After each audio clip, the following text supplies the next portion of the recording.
What's going on? Welcome back to the Infield Fly Show. I'm Huon, he's Max. Today we're talking about our All-Star Ballots, as the ballot has just opened to send MLB's best stars to Texas for the All-Star game. Max, it's going to look like it's going to be a pretty interesting All-Star game.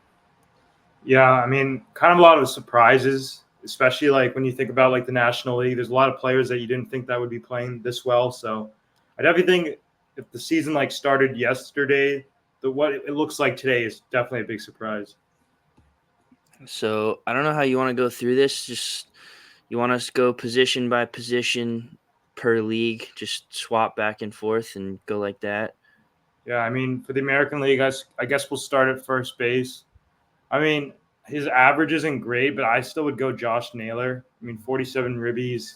He's got 16 bombs. Like, I think he's like one of those solid players that, as a Padres fan, like it kind of sucks that we gave him up, especially like when he's turned into much a better hitter. Yeah, when I do my voting, I usually go by OPS, but I think that's you got to look at other stats too. So by OPS, Tristan Casas would be the all-star at first base, but he's hitting 244, but he's only got 6 home runs and 10 RBIs. Yeah, he's been injured Yeah, like and for a while. he's had injury problems, so I don't think you can really look at him. And then another guy to look at, Ryan Mountcastle, has an 821 OPS. He's hitting 279 with 32 RBIs and 11 bombs. So not quite the RBI total or the home run total as Josh Naylor, but does have a higher batting average. Although in this day and age of baseball, batting average is not the best way to look at players. So I think Josh Naylor's a good vote. I mean, out of the first base candidates, he's got the most RBIs, most home runs, and the fourth highest OPS behind Vladimir Guerrero Jr., Ryan Mountcastle, and Tristan Casas, who again hasn't played much this year. So I think Josh Naylor's a pretty good vote there for first base for the American League. So you're going the same, you're saying? Yeah, I think I was originally gonna look at Mountcastle, but I think looking at the other stats, you've convinced me of Josh Naylor just because his OPS isn't the highest, but he has the better home runs and RBI stats than the rest of the first baseman. So I think that's a good metric. For the National League, for me, it's pretty easy. I think Bryce Harper by far, but do you have any other things? Like Freddie Freeman's good. He's not having. I don't want to say he's bad because he's an amazing year, 879 OPS. But like from what we've seen before, it's not as good as you would think. But I think Harper overall for value has just been the best first baseman in baseball.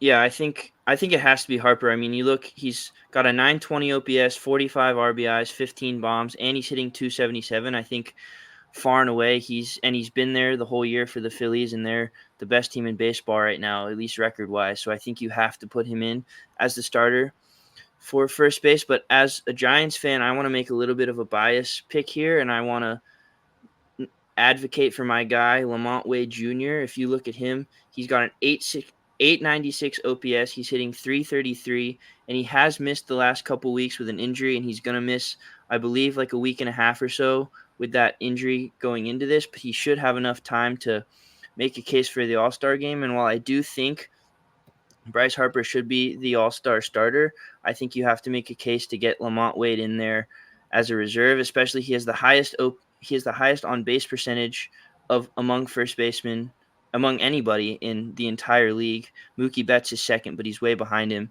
And just a guy that gets on base, plays pretty good defense at first base, and can hit the way that he is. I think Lamont Wade has a decent case to make it to the All-Star game. Yeah, I think he should be a reserve, but I'm just kind of curious. You've been watching more Giants games. Like, what's going on with his power? Like, just 2 home runs?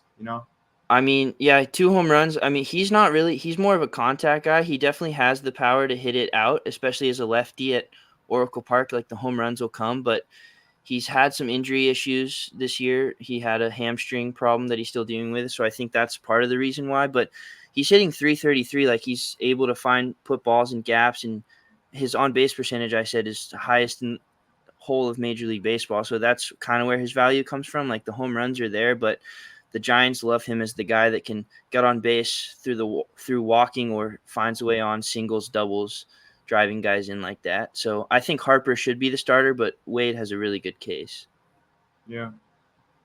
For second baseman, it's like there's not really another argument. Altuve for sure. Like if you want to like say replacements, then it'd definitely be right after Simeon. But I can't really think of anybody else like that would like threaten Altuve to start the game. Yeah, I'm looking here, and based on OPS, which is kind of my metric, you look at Michael Massey of the Royals. He's hitting 294.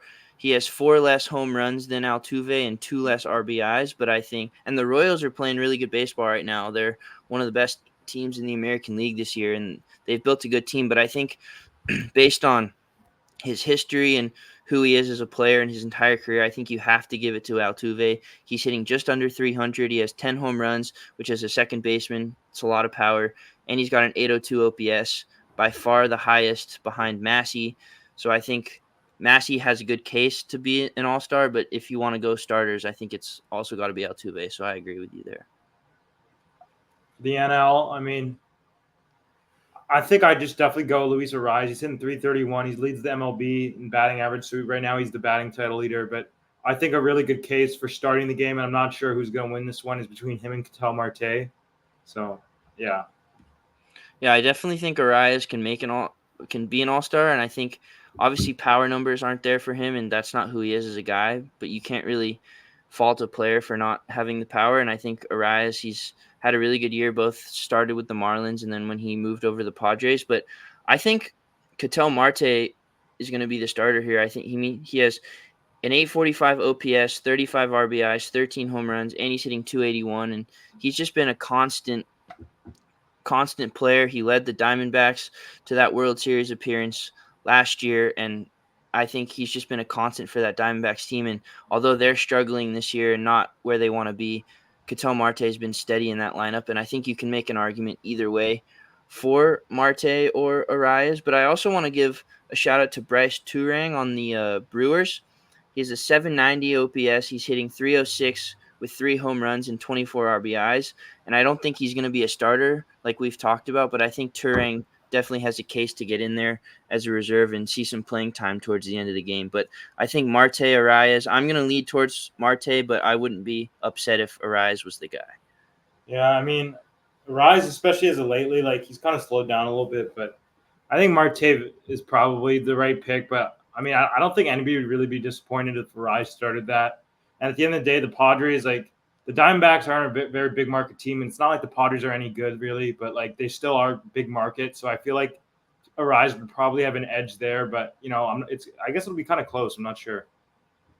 Yeah, second base is definitely going to be the one where the fan voting is really going to push guys, and I don't know if more Padres or Diamondbacks fans are going to get that done. But Marte and Arias, I don't think anyone would be disappointed with either of those.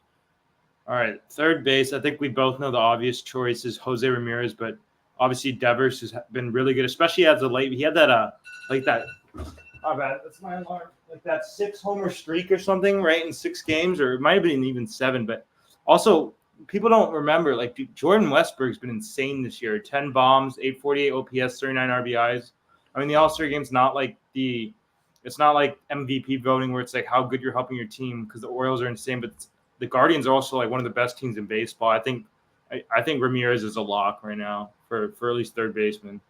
Yeah, I think Jordan Westburg definitely has to get looks. I think he's going to be an all-star, especially with how good the Orioles are. They're going to have all-stars all over the place, and you can definitely make a case for Devers hitting 284 with a 932 OPS. I love Rafael Devers, and the Red Sox are struggling, but Devers is still a constant in that lineup. But I think you have to give it to Ramirez. I mean, you look 890 OPS, 275 average, but the 62 RBIs really jump out, and I think Devers is putting up these stats and the Red Sox are struggling, and Ramirez is putting up these stats, 62 RBIs, and the Guardians are in first place and one of the best teams in baseball. And I think that has to go into the argument. It's not MVP voting, like you said, but I think the RBI total really pushes Ramirez above Devers, but I wouldn't be upset if Devers was the pick.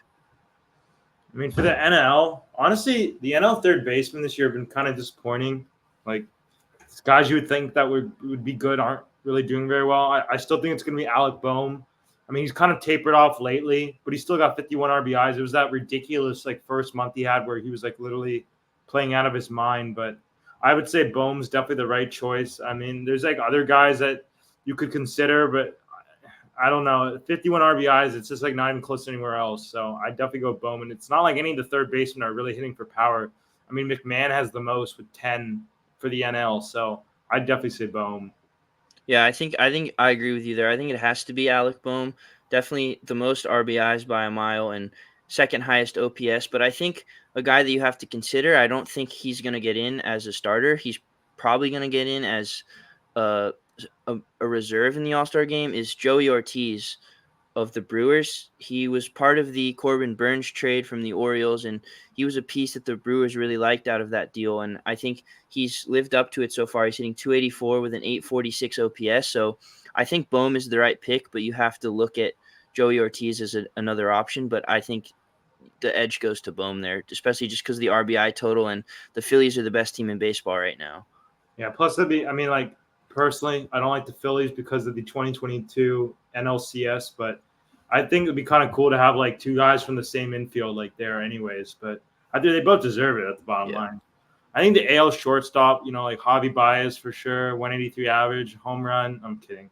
But he's just so bad. I don't know what happened to him. He's just awful. He lost his aura when he left the Cubs.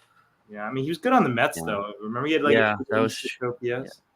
But this one, it's really close for a lot of people. But like, I just can't not give it to Gunnar Henderson. I know Bobby Witt is carrying the Orioles with Salvi, but like, and I mean, carrying the Royals with Salvi, and the Royals are like really good this year, like for the first time since like 2015, I guess you could say. But like, I just like what Gunner's doing, the 21 homers, and I do think that this website should show stolen bases because that really helps Bobby Witt's case. But like Gunnar Henderson, it's like he hits a home run every single day. Like it's got to be him for me. Yeah, I think it's a toss-up between those two, and I think they're both definitely going to get in, but for the starter, just kind of a toss-up. But I think the thing for me is that if you take away Gunnar Henderson from the Orioles, are they winning as much as they are compared to if you take Bobby Witt away from the Royals, are they winning as much as they are? And I think Yeah, that's but the that's argument like that you have to MVP make. conversation. That's true. This Yeah. is All-Star votes. So It's I just think like how good you are, right? I mean, that's what I think it is. Yeah, I mean, yeah, that's a good point. I think if you were looking at an MVP kind of discussion based on those two, then you can make that argument. But you're right. I think for All Star, I think I'm going to give it to Henderson too. I mean, he has the higher OPS. He's still hitting 270. Bobby Witt's hitting 320, but 270 is still a very good batting average. He has one less RBI than Bobby Witt, but 10 more home runs. And I just think both of the teams are doing really well, the Orioles and the Royals. But I think Bobby Witt's going to get in regardless. But I think you have to give Gunnar Henderson the edge there as a starter. Corey Seager also can make an argument at shortstop, but he's had some injury struggles the past couple weeks, so I think Henderson's going to be the guy there. I mean, yeah, Henderson, like he's got a lot more WAR anyways than Bobby Witt. I know like baseball fans don't really look at that, but for like even value, but yeah, for sure. I mean, for the shortstop in the NL, it's obviously Mookie Betts. He had that like insane start where like you thought he was going to hit 360 on the season. I mean, he's been pretty ice cold as of late, but like Mookie Betts is a real baseball player. I mean, for a while it looked like Ellie De La Cruz when he had that one hot stretch with all these stolen bases. Let's not forget. I wouldn't be surprised if he makes it as a reserve just because of the stolen bases, but I mean, it's going to be Betts for sure. Like De La Cruz, for his problem is he gets hot and he's got the worst cold stretches. So definitely Mookie Betts for a starter. Yeah, I think it's definitely going to be Mookie Betts. I do agree with you about Ellie De La Cruz. I think he could sneak into the All-Star game as the Reds representative just because of what he brings to MLB viewership, his stolen bases, and kind of his electricity, even if the stats aren't there. But I think Mookie Betts far and away has been the best shortstop in baseball, at least in the National League. I think And it's he's like impressive that this is his first year like playing shortstop. yeah. Like, obviously he's done it before, but like for the MLB, like the guy's just a freak athlete. Yeah, I was going to bring that up too. Like the fact that he's just thrown into being a shortstop and putting up these numbers is impressive.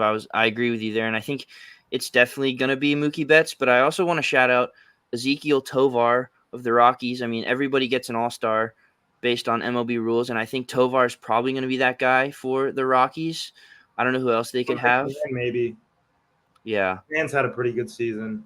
So if it's not Tovar, I think it could be McMahon. But if everyone has to get an All-Star, and if you look at the Rockies, I mean, Tovar is hitting 294. He has an 812 OPS, which is the third highest among shortstops in the National League. So I think Mookie Betts is far and away the starter, but you have to look at Tovar as kind of a guy that's probably going to be there as the Rockies representative. If it's not McMahon. But yeah, I think Mookie Betts is definitely the pick there. The AL catcher, like honestly, I know a lot of people think the shortstop in the AL is the hardest, but I think this is the hardest one for me between Salvi and Adley. And there's been other good players in there, but they just don't have like the same like kind of like counting stats. But like Salvi and Adley, it's the same thing that we were talking about like with Bobby Witt. Like how good are the Royals without Bobby Witt? Even though that's not a factor, it is kind of interesting to think about. Like even right now, I'm not even sure. Like Adley beats him in average. He beats him in homers. He barely beats him in RBIs, but Salvi's got more OPS. Like I know you like OPS. I like OPS too more than average, obviously. And when their average is so close, like Salvi's 299, Adley's 306. I gotta think. I can't give an answer right now, but like I don't know. What do you think? Yeah, I mean, I'm kind of there with you. I think both of them are going to be all-stars regardless of how the voting goes. And I think people are going to lean more towards Adley because he's like this new up-and-coming catcher, and the Orioles are doing really well, and they have all these good players. But I think Salve, he's been kind of the guy for the Royals the last 10 or 12 years since their back-to-back World Series runs. Like he's kind of been that guy. He's still only 33 years old, which is insane to me. I feel like Yeah. he's 40 at this point. And just the fact that he's still doing what he's doing out of the catcher position and the Royals being a good team, I think it's a toss up too. I think I would give it to Salvi just for like the vibes and like giving it to kind of the older guy that's on a good team that hasn't been good in a while. But I think Adley and Salvi's a toss up, like you said. I mean, I personally think that it'll probably be Adley who gets picked, just because like the Orioles at this point are most kind of like a bigger market team. Everybody focuses on the Chiefs and Kansas City, but like I want to shout out Connor Wong. You know, the Mookie Betts traded the Red Sox absolutely botched that. That was horrible. Like the main piece, Jeter Downs, they leave DFA'd. But like Connor Wong, what has he played? 48 games, 329 average, 842 OPS, 5 homers. Honestly, I wouldn't be surprised. Like I know Devers is going to make the All-Star game, but I could see Connor Wong sneaking in there as like a reserve. And also shout out Connor Wong too. Like it's not catchers don't have all to do with pitching staff success, but the Red Sox, despite their struggles, have had a pretty good pitching staff this year. Like Tanner Houck's pitching unbelievable, Garrett Whitlock's pitching well, and how much of that is due to Connor Wong? I mean, I know the Red Sox have a good pitching coach. Andrew Bailey was the Giants pitching coach for the last couple of years, went to the Red Sox, and but you have to account for Connor Wong being the guy back there behind the plate. Like he's doing well on the offensive side, but the Red Sox pitchers are also doing really well. So he's not going to be the starter, but I think Connor Wong has a case to get in there. For the catcher, like at first, like first month and a half of the season, it was like a complete lock, William Contreras. But I hate to say it, but honestly, just look at it, and I think he's gonna win it because LA, like their fan base, is gonna vote for him like crazy. I think Will Smith's gonna win that. I know he's got over William Contreras because his average is a little lower, but he's got more homers. He's barely behind RBIs. He's got his OPS is just behind. But I personally like I would rather have William Contreras win. But I think Will Smith is probably going to be the pick. Yeah, I think I agree with you there. I think it's gonna be Will Smith just because the Dodgers and how popular they are and stuff. But I think it should be William Contreras. I don't know if has he been an All-Star before? I'm not sure about that, but Uh, Either he was either once or never. Let me check. And it's also kind of tough, bro. His brother was like low key, like the best catcher before he decided to put his hand inside the swing of JD Martinez. But but I he actually has been an All Star before, 2022. That's right, when he was on the Braves. so he has been an All-Star before, but I think for the Brewers, like the Brewers, I don't know if people expected them to be as good as they are this year. Like I personally didn't. yeah, I had no idea they were going to be good. and they're doing really well, and he's kind of the guy on that team. Like they have a lot of guys doing well. We talked about earlier, but I think being a catcher, like catcher's probably the most important position on a team, and the fact that hitting above 300 and has the second highest OPS among catchers in the National League. Like, I think it should be Contreras, and that's who I would vote for. But I think, like you said, it's going to be Will Smith. But Contreras has the numbers. He's on a good team, and he's leading that team to first place. But I also want to shout out my guy, Patrick Bailey, the backstop for the Giants. That's the Defensively, best he's, catcher in baseball for sure. yeah, definitely. Not even close. His defense is absolutely insane. The Giants pitching staff would not be where they are without Patrick Bailey. And to go with his defense, he's hitting 277 with a 765 OPS. So I think he's not going to be the starter. I think it's going to be Contreras or Smith, but I think I want to shout out Patrick Bailey and make him an all-star reserve this year. I think he deserves it. Yeah. For the AL, I just want to say, like, where is David Fry on this entire selection? I guess he's in the designated hitter. I just saw him down there, but AL, I think the first lock has got to be Kyle Tucker, like, for sure. I mean, it's kind of same thing with Gunnar. He just hits like a home run every day. He's been insane. It sucks that Trout got injured because even though he wasn't really hitting for average, like, he definitely would have been an all-star. He was hitting a bunch of bombs too. I mean, it's sad to see, but Juan Soto, he's going to be an all-star too. He's going to be a starter for sure. The last one, I mean, not anymore. I was thinking originally like Tyler O'Neill was going to be a lock with how great he was playing, and he still got an 854 OPS, but now he's on the IL and not a lot of RBIs there. I mean, I'm kind of stuck on the last one. Same conversation with Stephen Kwan. He just missed so much time on the injured list, but like it's got to be Aaron Judge, obviously, for the third starter. Or like I should have mentioned him first because Judge literally 5 WAR already, 17 home runs in his last 30 games. Like I can't even like fathom that. That makes no sense. So yeah, I agree with you there. I think it's got to be Judge, Soto, and Tucker. I mean, Aaron Judge, he missed the first month of the season with injury, and he's hitting 305, has 24 home runs, 59 RBIs, and his slugging has an OPS over 1,000. Like, he could break his record this year, and especially if he didn't if he didn't have that slow start too. Like, I don't know, but I think he could break his record. yeah, he's definitely like I think Aaron Judge, you can make the argument that he's the best player in baseball. I mean, Ohtani's obviously there, but Aaron Judge has been out of his mind these last couple of years, and I think it definitely – and Juan Soto is doing Juan Soto things. Unfortunately, he's on the Yankees, but the Yankees are a really good team right now with that tandem in the outfield, so I think Judge and Soto are definitely there. And, yeah, you have to put Kyle Tucker in there too. He's got a 979 OPS, almost at 20 home runs, 40 RBIs. And the Astros are struggling right now to the surprise of a lot of people, but Kyle Tucker's been steadfast on that team. So I think those are definitely the 3 outfielders for the American League. And overall, the American League for outfielders has been pretty good this year. There's a lot of guys on this list that I'm looking at that could potentially get in as backup guys. So the outfield very strong in the American League, but I think you have to give it to Soto, Judge, and Tucker. Those are definitely just the guys there.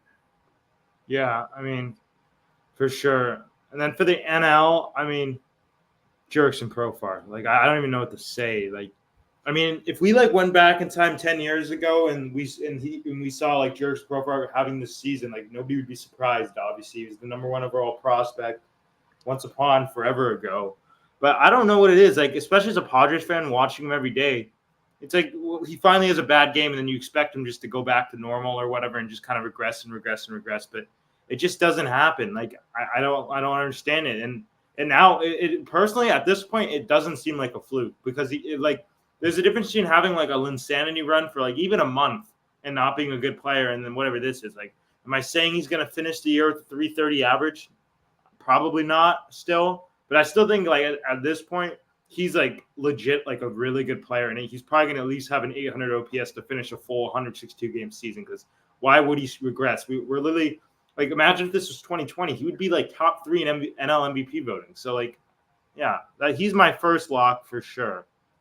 Yeah, I agree with you on Profar. And I mean, especially with kind of his story, like he's been that #1 overall prospect, and then he was on the Padres, and when they were good, they made their playoff run, and then they kind of discarded him a little bit. He struggled. The Padres were like, "We've had enough of you." He went to the Rockies, and then the Padres kind of had roster issues. Like they needed an outfield. They're like, "Hey, let's throw $1 million at Jurickson Profar, bring him back, and he's shown that, like, I'm that guy now. Like, I'm the Jurickson Profar that I was drafted to be 10 years ago. And like you said, 924 OPS, 325 average. I think he's definitely going to be an all-star. And that Padres outfield, despite their struggles, has been pretty good with him in left field. Yeah, I want to ask you: do you think that he's going to maintain this? Like, and like, to what level would he maintain the success at least for this season? Because like, I'm not, I get confused by this every day. I'm not gonna lie.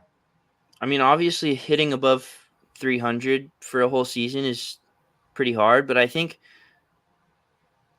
at this point in the season, it's June 10th. Like, there's been a decent amount of games already. I don't see him slowing down. I mean, he's been good in the outfield for the Padres, and he's been probably their most consistent bat, I'd Oh, say. not even close. And I just think, Absolutely. especially for a team that's struggling, like, they're fighting for a wild card spot just because the National League is so bad this year. But I think his average and his numbers are probably going to dip a little bit just because that's how the Yeah, season goes for most I guys. agree. But I think him making the All-Star game, people are going to look back and be like, because some guys, like, they make the All-Star team because they have a really good first half and then they fall off in the second Yeah, there's half. always those guys like every year that like Yeah. that you know they exist and they just have like a really solid season. But like this is like especially different. Like I think of like a guy like Zach Cozart, like right before he retired, he just like 2019 or something like that, or maybe like that. He just made the All-Star game. But like 325, that's like different. Like that's like that's no fluke. That's not like it's not like he's hitting like 280 and he's like 790, 820 OPS. Like he's putting up. He leads baseball, the entire baseball, or the National League, I believe. Yeah, he leads the National League in on base percentage. So obviously he leads all NL outfielders then in on base percentage. Like he's insane. Like so. Yeah, and I think you're not going to look at Profar and be like, at the end of this year, be like, why did he make the All-Star team? Like, I think he's going to put in the work this first half and make the All-Star game, and he's going to probably drop a little bit, but I think for the second half, like, people are going to say at the end of the season, like, yeah, Profar was an All-Star regardless of the first half. Like, the second half was there too. Yeah. But I think the rest of the NL is going to be tough to pick for the outfield. Yeah, like I want to get my other lock in my opinion, and I'm not even trying to be biased. Like I think Tatis, especially with this recent hot streak, like if you're saying I'm biased, like you look at his numbers, he's like second and third in almost all the categories for NL outfielders, home runs, OPS, RBIs. And let's not forget the guy is literally a platinum glover and he's still playing like platinum glove defense right now. But I mean, is that another pick of yours? Yeah, I also have Tatis. I think if you look at the other guys, Teoscar Hernandez is on the list. He has more RBIs and more home runs and a higher OPS than Tatis, but I think he just deserves it a little more. He has a better batting average, and obviously his defense in right field is more valuable. And I just think you look at Teoscar Hernandez's stats, but he's like, what, the seventh guy on the Dodgers? Like, He's a six hitter, which just shows how yeah, good the Dodgers. they have Will Smith, Freddie Freeman, Ohtani Betts. They have all these guys. And I think Tatis, he's probably the one guy on the Padres. Like, obviously Profar's having the really good year that he is, but Tatis has been that guy since he came up pretty much. And I think you have to look at, yes, Teoscar Hernandez is having a good year, but he's the seventh best player on his team, where Tatis is probably the best player on the Padres. And I think that's what pushes him over the edge for me. Yeah, I mean, just looking at these numbers, I kind of forget certain guys having a good year for that last one. Like Teoscar, that's definitely an argument for our last spot. I mean, I really like what Yelich has done. I know he went on the 10-day IL for a bit. Like, I don't know. Do you think that Yelich has a case to start it, or do you think he'll be a reserve? Because, like, I mean, he's got a 921 OPS, 159 OPS plus. Like, it's finally looking like he's returning to that MVP Yelly that we haven't seen in years. Yeah, I think Yelich definitely has a case to make it, especially he's a popular player in the league based on the MVP run that he had 2019, the battle with Cody Bellinger. And the Brewers are playing really good baseball right now, like we talked about earlier. And I think if you look at that, Yelich is popular, the Brewers are a good team, and the NL outfield is kind of weak. I think Yelich does have a case, but I'm showing my bias here a little bit. You had your Tatis and Profar picks, and I mean, Elliot Ramos. Yeah, I want to talk about Elliot Ramos. He does have a smaller sample size. He only has about 150 or so at bats, but he has a 314 average, 6 bombs, 23 RBIs, and he has a 938 OPS, higher OPS than Profar and Tatis, although he hasn't played the full season like those other guys. But I think Ramos has a case. I don't know if he's going to be a starter. He's probably not going to be a starter. I don't think people know enough about Elliot Ramos to make that decision to be a starter. But for me, I think he definitely has a strong case to make the All-Star game, especially, and he's played very good defense in left field as well for the Giants. Well, okay, let me ask you this then. Who's the Giants' current lock to make the All-Star game where they don't have to worry about like having one All-Star? Like, who would you say it is? I think it's going to be Logan Webb. I mean, obviously fans can't vote on pitchers, but I think Logan Webb's going to be that guy.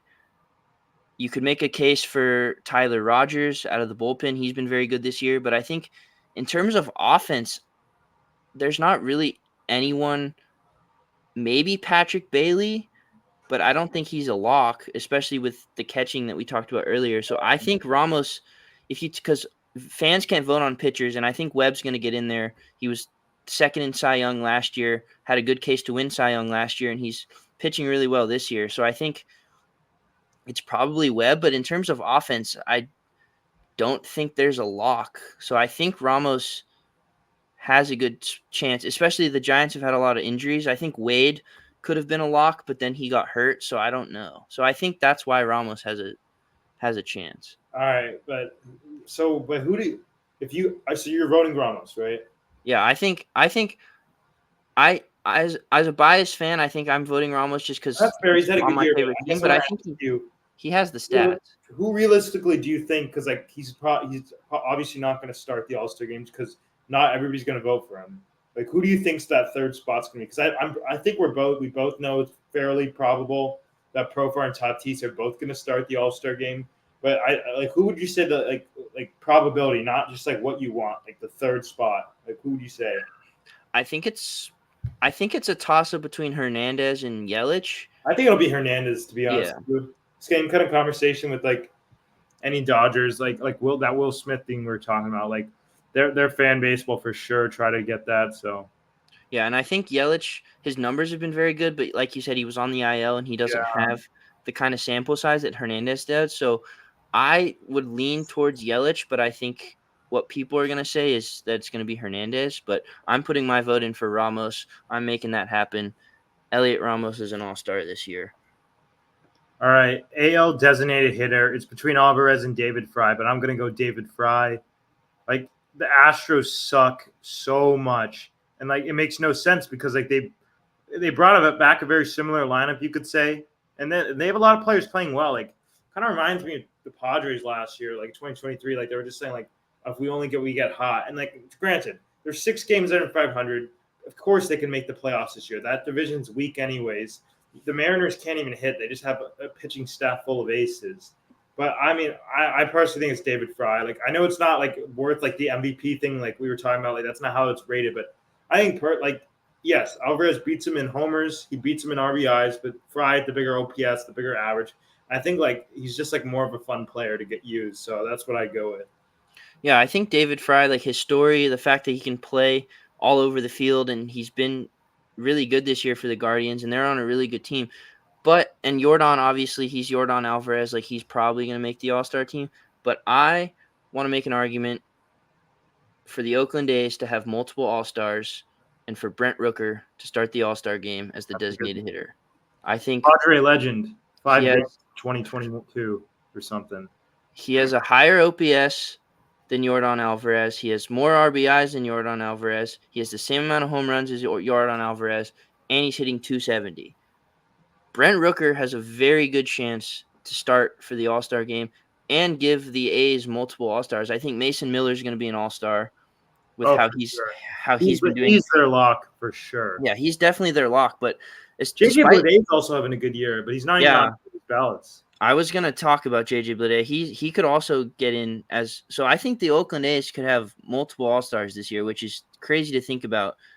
But I want to make it – I want to make an argument for Brent Rooker. And yes, David Fry has 1,000 OPS, and he's hitting 333, and he can play all over the field, but Rooker has more home runs and more RBIs, and he almost has a 900 OPS. So I would lean towards Brent Rooker, but I think David Fry's story is really cool. And the fact that the Guardians are really good and he's playing all over the field, I don't dislike David Fry there. Yeah, I mean, also we can just like for honorable mentions, like Kerry Carpenter. I mean, Scooball's a lock for them, but I think Carpenter's going to also make the All-Star team. I'm fairly confident in it. Like he's had a very solid season, especially like kind of. I know the Tigers like they started off hot and they're kind of wavering off, but like they got brought up. Like I think they're on their way up, and that he's going to be a big part of like them like becoming competitive pretty soon. But so I think we should like at least like give a little acknowledgement to Kerry Carpenter. Yeah, and the But Tigers are having a good year, and he's definitely part of that. And I think, yeah, I could see him getting in. okay, and now the NL, we both know who's starting. Shohei Ohtani, but I'm being completely serious. Ozuna from the Braves absolutely should be the starter. He beats Ohtani in every single of these categories that this website shows. Higher average, more homers, more RBIs, and a higher OPS. But he's obviously not going to win. We know these are starters. He's going to be an all-star. But Shohei Ohtani is going to start. But personally, I think the lock, like for who the lock should be, is Ozuna. Like you can't objectively by stats. Yeah, I think I would lean towards Ozuna too. Like it's going to be Ohtani, and Ohtani's still valuable despite him not pitching this year. Like he's still having an insane year. The Dodgers are still the Dodgers, and the Braves aren't having a Braves year so far to start. I mean, they're above 500. They're doing pretty well, but they're not having that high class Braves season that they're used to having. But Marcell Ozuna, like you said, more stats, more higher stats in every category than Ohtani. And I think the voters are going to go with Ohtani, but I think it should be Marcell Ozuna to start as the DH, especially after Shohei Ohtani. Like the DH kind of falls off a little bit. So I think it's going to be those two, and I think it has to be Ozuna to start. Yeah, I mean, and like, who do you want to talk about? Like potential like reserves that you think that are going to be like locked for reserves, just like at any position. Like, do you have any ideas besides like the ones we've talked about? Like obviously you talked about like Bobby Witt and all those guys, but do you have like any like under the radar players? Let's see. Let's go positions here. First base, like there's a lot of guys like Vladdy, Mountcastle. Those guys are going to be all stars. Josh Naylor, like one of those guys has to be kind of a not a starter. So I think like there's not really, but in terms of reserves, I don't. It's a tough question. I mean, Freeman's gonna get in first base. Do What you about think what about how about this? How about we talk about like some of the pitching, like but like specifically like heavy on relievers? Because like I think it's easier to like shout out the best starters in baseball. Like I think it should be a lock, like Robert Suarez. But like, do you think that Jeremiah Estrada obviously? Do you think that he is a case for it, especially with that streak, or do you think it's just because the Padres are already going to have a bunch of all stars and it takes into account that obviously? Do you think Jeremiah Estrada has a chance? I think he definitely does. I mean, he's been pitching unbelievable this year, but I just think there's so many relievers that people are going to view above him and you said the Padres are going to have a lot of all-stars. So I think he does have a case based on how he's pitched this year, but because there's so many high-level National League relievers, I don't know how the voters are going to go, and I don't know what they use to determine pitchers for the All-Star game, but I just think there's high-class relievers and starters too that I think are just going to keep Estrada out, but he definitely has a case, and I think he's going to be an all-star in the very near future for the Padres. Yeah, I mean, I think, let's go to one player from each of our teams. You're the Giants and the Padres. Like, what player do you think is like under the radar in the Giants? I'll start. Like, do you think that Jake Cronenworth has a chance to be reserved? Because surprisingly, he's been an All-Star twice. 2022, he made it because Tommy Edman was listed as a shortstop instead of a second baseman. But like, I think Cronenworth kind of has a choice, especially with the fact that he's having a bounce back season. But I mean, the average doesn't stick out to you that much. He's got the good 262 right there. He's got a good OPS plus 123, but 9 homers. But I think like he plays such good defense, and you can just tell he's like really turned it around this year.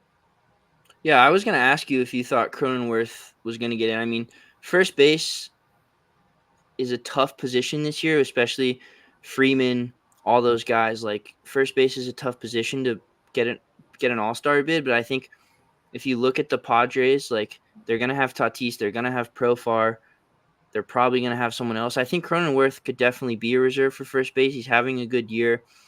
He had a I was at the Padres game the other day. He had a 3-run bomb against the Lefty, lefty, right? Diamondbacks. Yeah, left off. They brought in a lefty pitcher to face That was actually Cronenworth, his first home run in the year. and Lefty, like he's one of those yeah. guys like there's a huge difference like the split wise. So So I think he definitely has a chance, especially the Padres not being at the level that they'd want to be this year, kind of floating around 500. So I think Cronenworth definitely has a chance. I think for me, for the Giants, I don't think he's going to be an all-star, but I think for a reserve conversation, you could talk about Matt Chapman.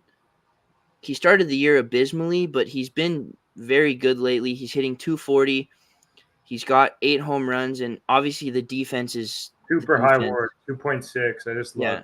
His defense is ridiculous. If I don't know if you saw that play against the Mets Yeah, to end the game, that but was insane. that was I don't think he's going to be an all-star, but if the Giants need to send someone, I think Chapman could be a reserve just based on his bats come along the last month or so. I And think Bailey has a better chance personally yeah, over Chapman.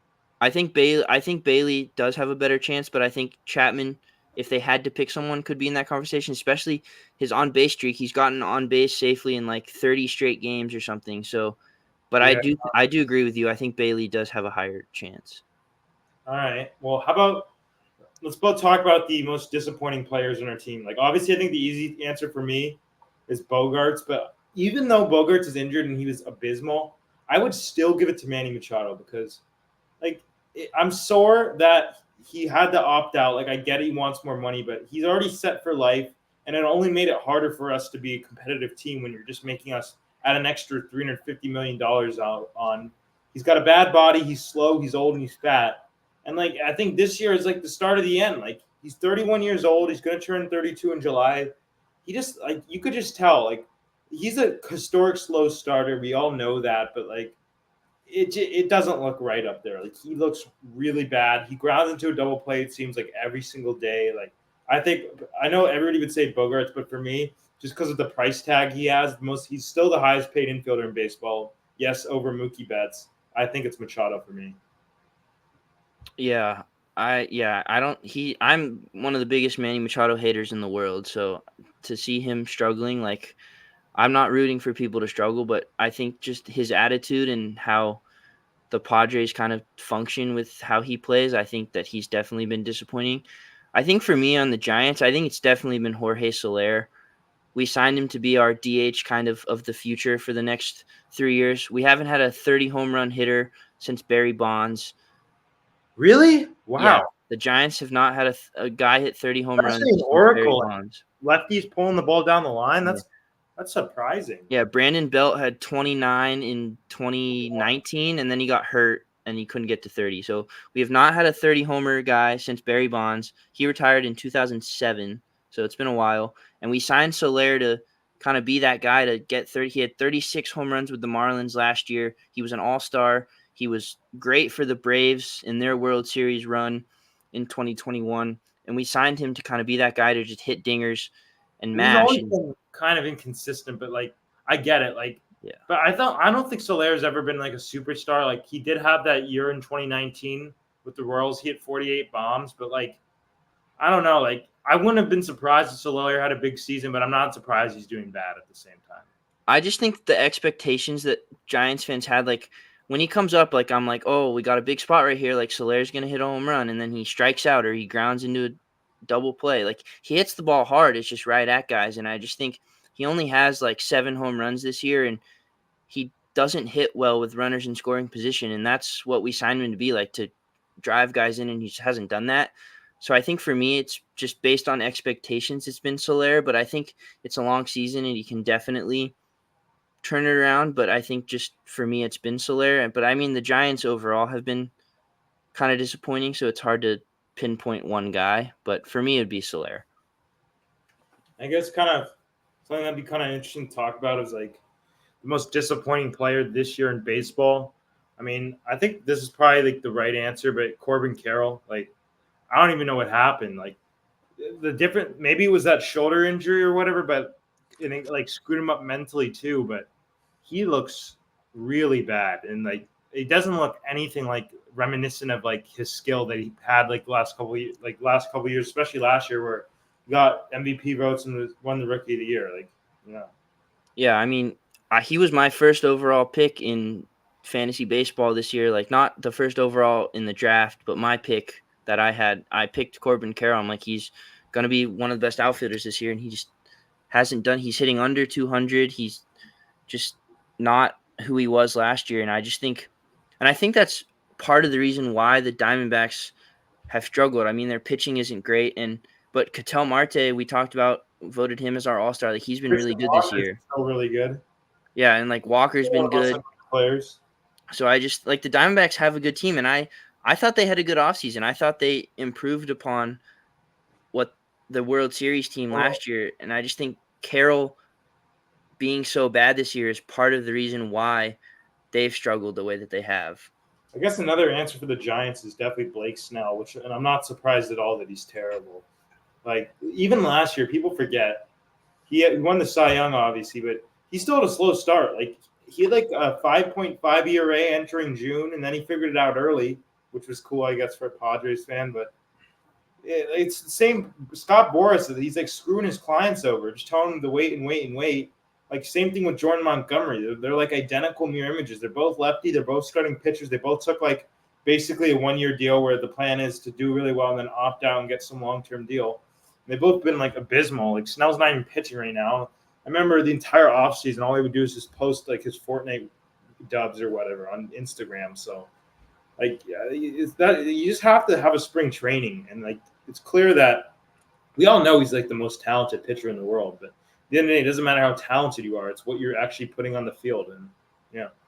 Yeah, I mean, yeah, I as a Giants fan, when we signed him, like I think I was kind of expecting the slow, because if you look at his numbers, like he's had those 2 Cy Young years where he's been really good, and then besides that, he's been kind of I Yeah, he's think never as a pitched over starter. 130 innings besides those years. So I think I was kind of I mean, the Giants I think needed to sign him just because the holes with our pitching staff with guys being out for a while, but I just think he's been disappointing, and I think his injuries haven't helped, and he just had a baby, so he's had a lot going on his mind. So I hope when he comes back from injury, he's kind of that second half Blake Snell that he's been. But the Giants pitching staff was supposed to be a strength this year, and I just think it kind of hasn't, and he's a big reason why. Also, I just want to mention, like, he is the all-time, like, and I mean all-time, like career leader for strikeouts per nine, 11.1, like over every single pitcher in history. Like, that just shows you how talented the guy is. But like, yeah, he just doesn't have the ability to develop it. Like, if you don't have a spring training, and then if he's a historic slow starter, it's always a question mark. I mean, he's only been an All-Star once. He should have been an All-Star last year, but like he just didn't make it. Corbin Burns made it over him for no reason. But yeah, it just goes to show, like, all these guys at the end of the day, they're talented, like all of them, but like it's still those guys who are consistent with it. So, yeah. And I wanna ask you about this. We've seen the reports these last couple days. The White Sox are shopping Luis Robert and Garrett Crochet. They're 2 best pieces probably. They're having an awful season, and they need to get some prospects back. And Garrett Crochet has been linked to the Padres. Obviously, AJ Preller is a madman. Trades for Worst ridiculous manager guys. ever. Worst If manager ever. if Yeah. the Padres were to trade for Garrett Crochet, you as a fan, what would you be happy with as the package to get Garrett Crochet? Well, I think the main thing there is that the White Sox, they need pitching prospects, and the Padres, their minor league is just flooded with pitching prospects. And like the thing is, like, you have to give up so much for Garrett Crochet. Like, it's easily a top 5. Like, they're obviously not going to trade Ethan Salas. There's no way they trade Leo DeVries. I mean, I'd be pissed.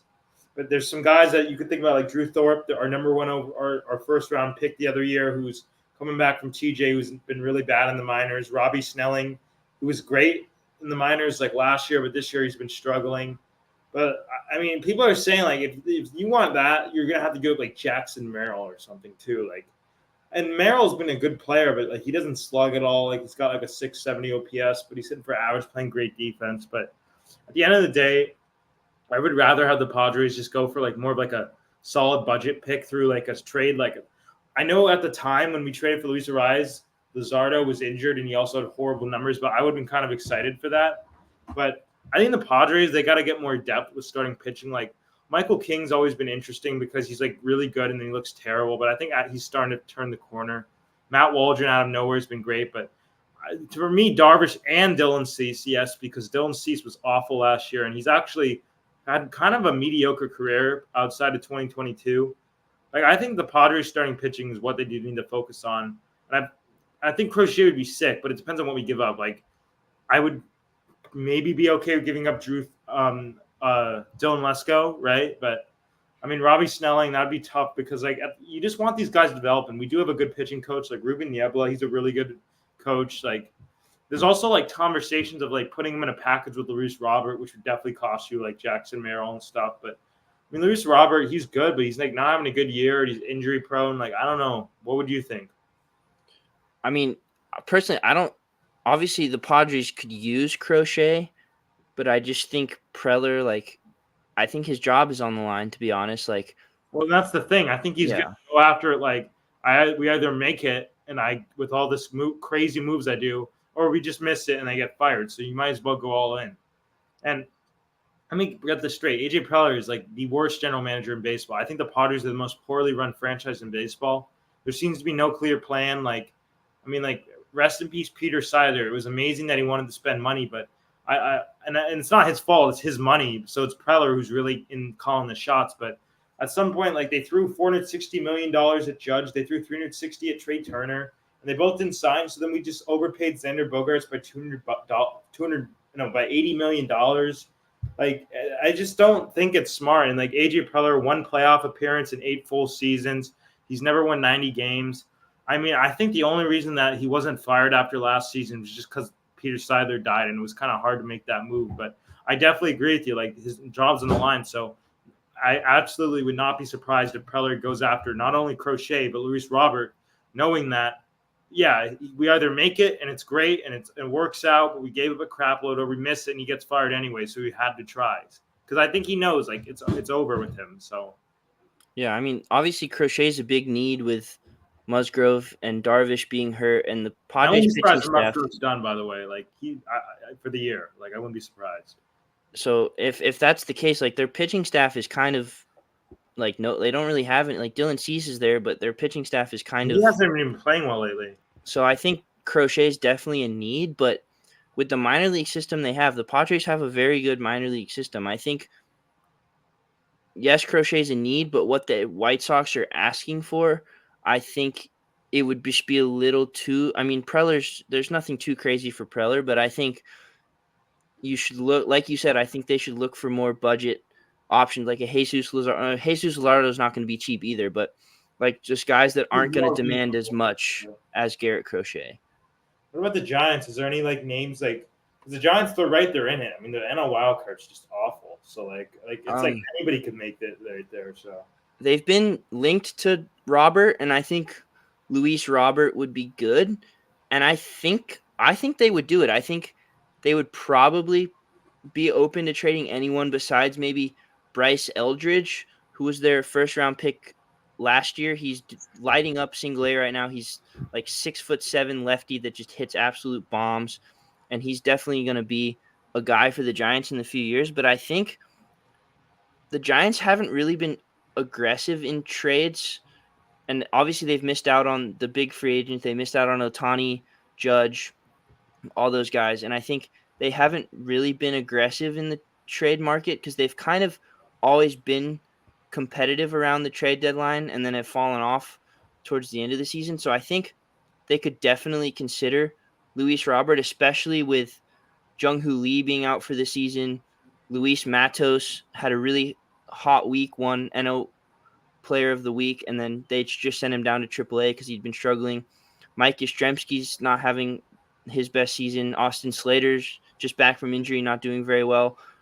Ramos has kind of been the only, and Conforto's having a good year, but he was hurt for a while. So Ramos has kind of been the only guy in the outfield. So I could see them going after Robert and just throwing all the chips on the table, except maybe Bryce Eldridge, and going for it. But I just don't know if they would.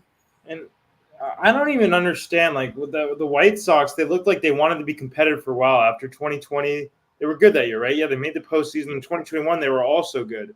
So it looked like they were going to be good. And then 2022, they had like the season that the Padres had last year, right around 500. I think they ended up like 79 and 83. They basically played like as bad as possible. But I don't even understand what happened. Like, because Chicago, I know most Chicago people are Cubs fans, but that's a decently sized market. That's fair. And I think they completely botched whatever they were trying to do. Like, because it's not just that like they're like the Padres now. Like, we thought this would be like a dynasty, and we all thought before like we thought in 2021 that the Padres would be like winning the NL West every year or whatever. But like, I mean, I don't know. It looks terrible by the way everything's gone. And so, yeah.